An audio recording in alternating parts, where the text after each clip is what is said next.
ஒரு சிறிய கிராமத்துல ஒரு உழைப்பாளி விவசாயி இருந்தார். ஒவ்வொரு காலையிலும் ரொம்பவே சீக்கிரம் எழுந்து தூரத்தில் இருக்கும் கிணற்றுக்கு போய் தண்ணி எடுத்துட்டு வருவார். அவர் கையில் 2 மண் குடங்கள், ஒரு குடம் முழுமையாகவும் மற்றொரு குடம் சின்ன துளை இருந்த குடம். அந்த துளை காரணமாக அவர் வீடு சேரும் முன்பே பாதி தண்ணீர் வழிந்துவிடும். முழுமையான குடம் ரொம்பவே பெருமையாக இருந்தது. ஆனால் ஒவ்வொரு நாளும் அந்த துளை குடத்தை கிண்டல் செய்து கொண்டே இருக்கும். ஒரு நாள் அது மெதுவாக சொன்னது, "நீ பார்த்தாயா, நீ எதுக்குமே பயனில்லை, எப்போதும் பாதி தண்ணீர் போய்விடும், வீணாக உன்னை தூக்கி கொண்டு போகிறான்." அந்த விவசாயி அந்த துளை குடம் சத்தம் இல்லாமல் அமைதியாக இருந்தது. ஆனால் மனசுக்குள் ரொம்பவே வருத்தம். ஒவ்வொரு நாளும் அதே அவமானம், அதே கிண்டல், இப்படி நாள்தோறும் நடந்து கொண்டே இருந்தது. ஒரு நாள் அந்த துளை குடம் தாங்க முடியாமல் அழ ஆரம்பித்தது. அது மெதுவாக விவசாயியிடம் சொன்னது, "என்னை மன்னிச்சிடுங்க ஐயா, நான் உடைந்த குடம், எனக்குள் துளை இருக்கு, நான் தினமும் பாதி தண்ணியை தான் கொண்டு வரேன். நீங்க இவ்வளவு கஷ்டப்பட்டு ஏன் தண்ணியை பாதி எடுத்துட்டு போறீங்க? நான் பயனில்லாதவன் மாதிரி இருக்கு,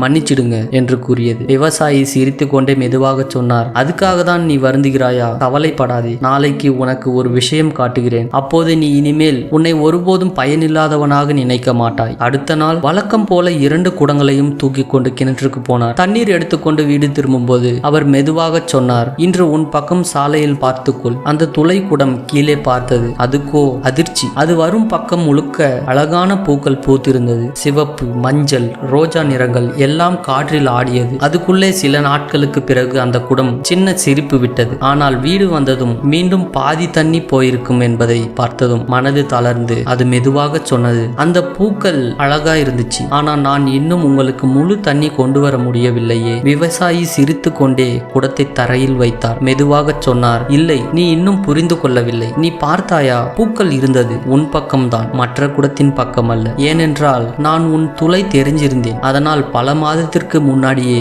உன் பக்கம் போகின்ற பாதையில் பூச்செடி விதைகளை போட்டேன். நாம் வீடு திரும்பும் போது உன்னால் அந்த விதைகளுக்கு தண்ணீர் கிடைத்தது. அதனால் தான் இப்பொழுது முழு பாதையும் அழகான பூக்களால் நிரம்பி இருக்கிறது." அந்த துளை குடத்தின் கண்ணீர் இப்போது சோகத்தால் இல்லை, ஆனந்தத்தால். அது இதுவரைக்கும் ஒருபோதும் உணர்ந்திராத ஒரு பெருமை. விவசாயி அதை பார்த்து மெதுவாக சொன்னார், "நீ நினைத்தது உன் குறை பயனில்லாததுக்கு என்று. ஆனால் உன் குறைதான் இந்த உலகத்திற்கு அழகு கொடுத்தது. நீ யாருக்கும் குறையில்லை, நீ உன் வழியிலே சிறப்பானவன்." நண்பர்களே, இந்த உலகத்தில் யாரும் பர்ஃபெக்ட் இல்லை. ஒவ்வொருவருக்கும் ஒரு சில குறைகள் இருக்கிறது. ஆனால் அந்த குறைகளை சரியான பார்வையில் பார்த்தால் அதே குறைகள் தான் ஒரு நாள் நம் பலமாக மாறும். அந்த துளை குடம் மாதிரி உங்கள் குறைகள் கூட ஒரு நாள் ஒருவனுக்கு அழகை, அர்த்தத்தை, உலகத்திற்கு பயனை தரும். இந்த கதை உங்களுக்கு பிடித்திருந்தால் ஒரு லைக் செய்துவிட்டு கமெண்டில் என்ன புரிந்தது என்று கமெண்ட் செய்யுங்கள். அடுத்த கதையில் சந்திப்போம்.